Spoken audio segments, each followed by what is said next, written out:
আল্লাহ বলেন যে ইহুদিগণ বলে আমাদেরকে জাহান্নামের আগুন কখনোই স্পর্শ করবে না মাত্র কয়েকদিন ছাড়া। এই ব্যাপারে আল্লাহ বলেন যে হে রাসূল, আপনি বলে দিন, তোমরা কি আল্লাহর কাছ থেকে কোনো অঙ্গীকার বা চুক্তি স্বাক্ষরিত হয়েছে তোমাদের সঙ্গে, যে আল্লাহ তাআলা তো তাহলে চুক্তি কখনো ভঙ্গ করেন না, তিনি ওয়াদা কখনো ভঙ্গ করেন না, নাকি তোমরা আল্লাহর ব্যাপারে এমন কথা বলছো যে এই ব্যাপারে তোমরা কিছুই জানো না। এরপরে উম, তাদের এই কথাকে খণ্ডন করতে গিয়ে আয়াতটি অবতীর্ণ হয়। কারো কারো মতে তারা 40 দিন জাহান্নামে থাকবে বলে তারা ধারণা করত। কেউ কেউ বলে 7 দিন। তাদের মধ্যে আবার কারো কারো ধারণা ছিল 40 দিন পর্যন্ত তারা জাহান্নামে থাকবে।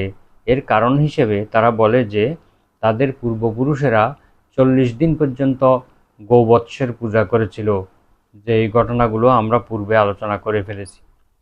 তো তারা ধারণা করতো যে 40 দিন পর্যন্ত গৌবাছুরের পূজা করেছিল, এই জন্য তারা 40 দিন জাহান্নামে থাকবে।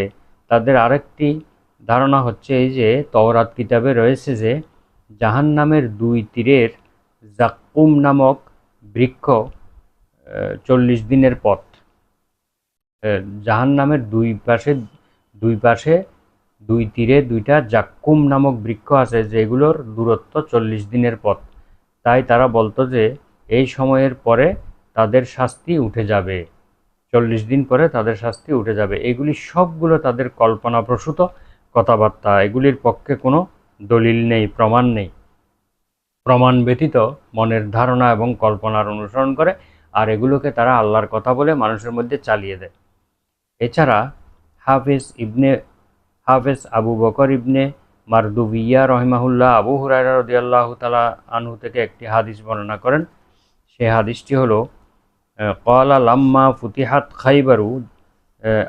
তিনি বলেন যে, আবু হুরায়রা রাদিয়াল্লাহু আনহু বলেন যে যখন খাইবার বিজয় হলো, উহদিয়াত লিন নবী সাল্লাল্লাহু আলাইহি ওয়াসাল্লাম শাতুন ফিহা সুম্মুন। মহানবী সাল্লাল্লাহু আলাইহি ওয়াসাল্লামের কাছে একটি উপহার হিসাবে একটি বকরি বুনা করে পাঠানো হলো। ফিহা সাম্মুন, যার মধ্যে বিষ মিশ্রিত ছিল। ফাকালান নবী সাল্লাল্লাহু আলাইহি ওয়াসাল্লাম ইজমাউ ইলাইয়া মান কানা হা হুনা মিন ইয়াহুদা।